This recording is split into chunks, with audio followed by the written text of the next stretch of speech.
Vel, så var det Blindtjørn da. Den hadde jeg jo egentlig tenkt å bygge i massiv eik. Men etter å ha snakket med flere som har samme type båt, så har jeg blitt da overbevist om at det er bedre å ha den hol og bruke den som dreneringsbrønn for vann som kommer inn i båten. Enten det er regnvann eller sjøvann.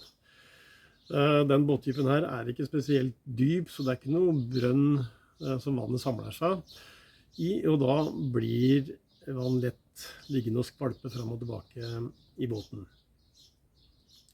Så, ja vel, hvis jeg skal ha det, så skal jeg i hvert fall ha de høla så nære midten som mulig. Og da må jeg bore lange høl. Ja, det er ikke så lett å sikte. Du ser ikke dit du skal. Du må bore en 40-50 cm lange høl. Det står kjølbolter der, det står en bolt på tvers i kjølstokken også. Så det gir en sånn 2-3 centimeters siktemål. Det var ganske nervepirrende.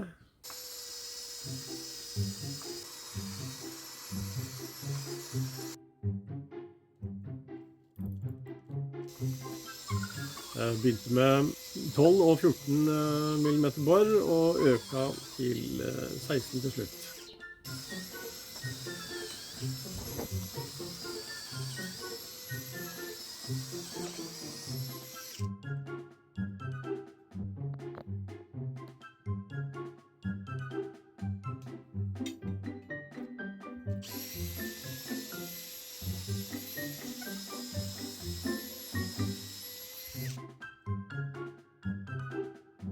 Og så limet jeg inn et plastrør i epoxy, for at ikke det skal bli så lett råte i treverket etterpå da. Så da blir det en slange ned i Blindtjørn for å pumpe opp vannet.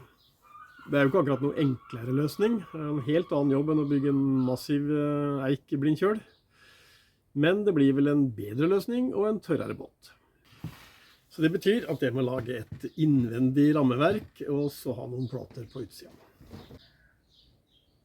Den første delen jeg lager er rorstokken, for å ha noe å gå ut ifra etterpå. Alt går imot den.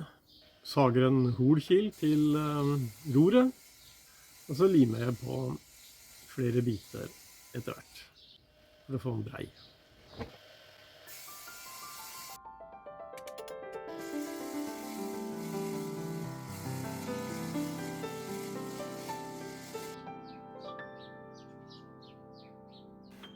Limtubene passer perfekt som pusseplass.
Neste bit er 2 biter. En bua som går i det bua sporet i jernkjøl, og en flat som ligger oppå, som platene skal gå mot. Så skrur jeg de sammen og limer det på. Jeg har et lite lager med resirkulert teak. Det er vinduskarmer og rammer fra et bygg på jobben som de bytta ut alle vinduene. Så da tenker jeg at jeg lager den innvendige ramma i teak. Jeg bare sager og limer litt, så får jeg fine emner jeg kan bruke til det. Det blir jo stående vann nedi der, men det tåler jo teak ganske bra.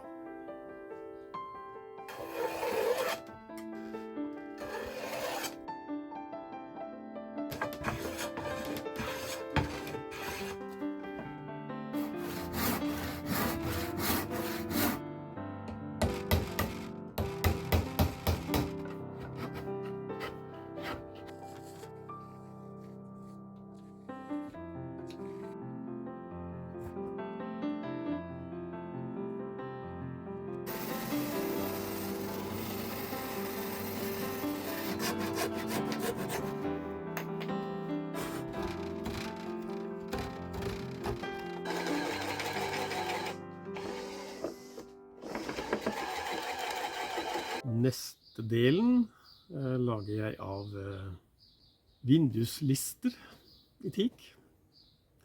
Den er litt bua, går opp mot kjølstokken. Så jeg lager en jigg på veggen til rammeverket i teltet her. Kan se ut som det ble nok lim.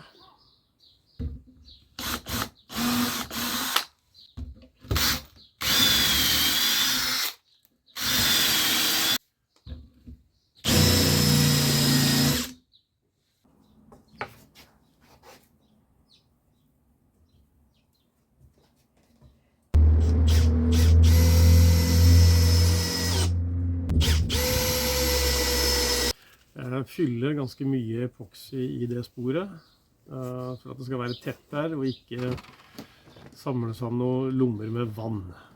Jeg hadde nok laget den så den passet ganske bra, for når jeg fylte på mye epoxy så ble det kraftig mye banking for å få den inntil der den skulle være, fordi det var alt for mye lim. Og den siste delen, den lager jeg i eik faktisk. Jeg vet ikke helt hvorfor, men jeg har ganske mye eik også.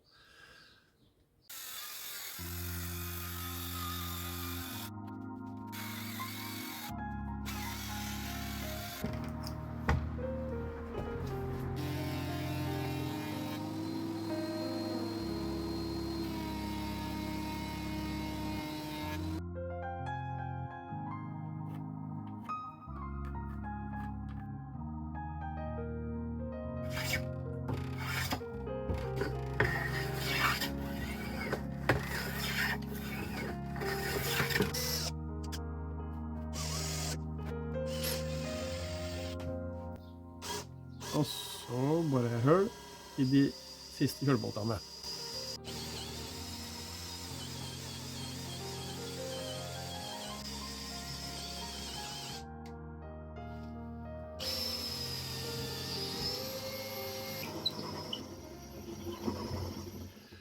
Det er litt tidkrevende det her, for meg som ikke er båtbygger. Og hadde det her vært snekring på huset, så hadde det vel vært gjort på en halvtime. Det er faktisk mye vinkler, selv om det ser helt rett ut. Den blindkjølen er jo breiere foran mot jernkjølen enn bak ved roret. Den er altså breiere i toppen enn i bånd. Og da er det jo lurt at de listene følger de vinklene, sånn at det blir helt tett. For hvis det blir lekkasje her, så synker båten. Så enkelt er det.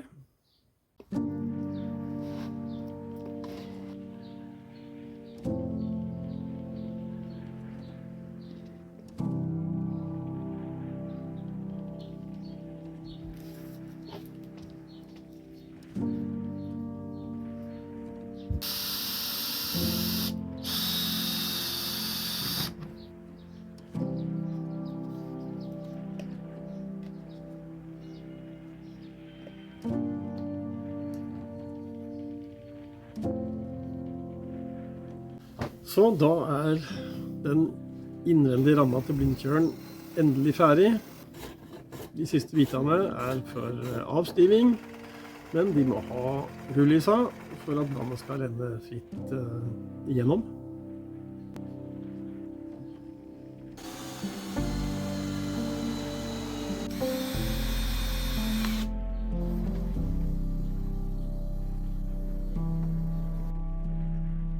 Og så har jeg fylt i litt for romslige hølene til kjølboltene med epoxy. Og boret høl til dreneringsslange og lufting.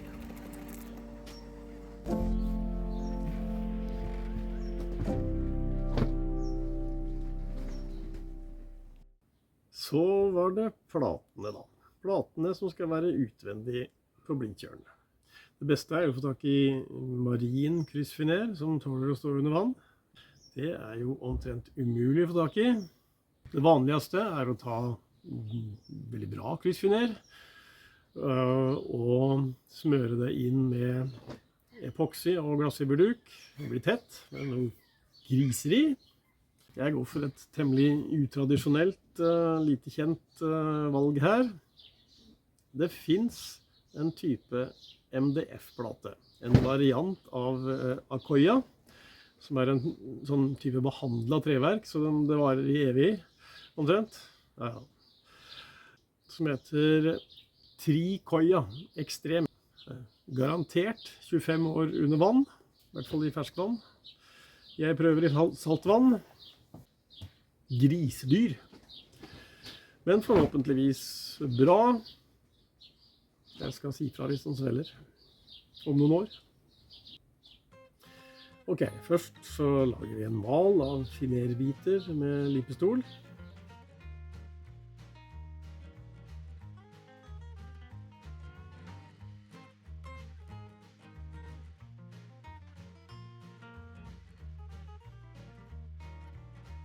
Og så skjærer vi ut etter malen.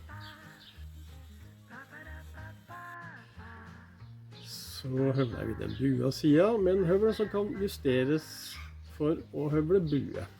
Den er rett og slett genial når det blir med båt.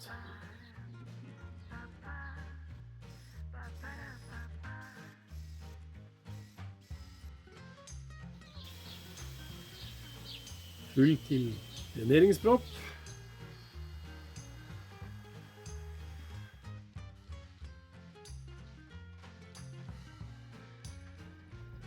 Og så til slutt 3 strøk med Jotamastic epoksygrunning, så da tenker jeg det er greit. Og så limer, på en måte limer, jeg den plata fast med asfalt taktettingsmasse. Funker bra i båt. Og banker det på plass og skru rundt hele.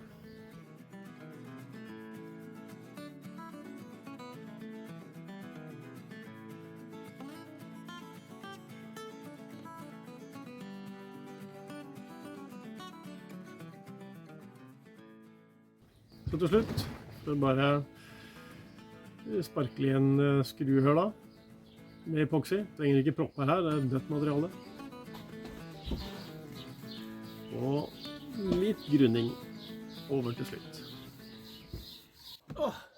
Det var det. Takk for at du så på. Tenker jeg et strøk til. Det er ganske mye mer igjen å gjøre her.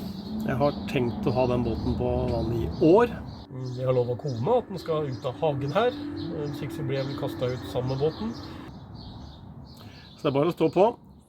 Det kommer flere videoer her.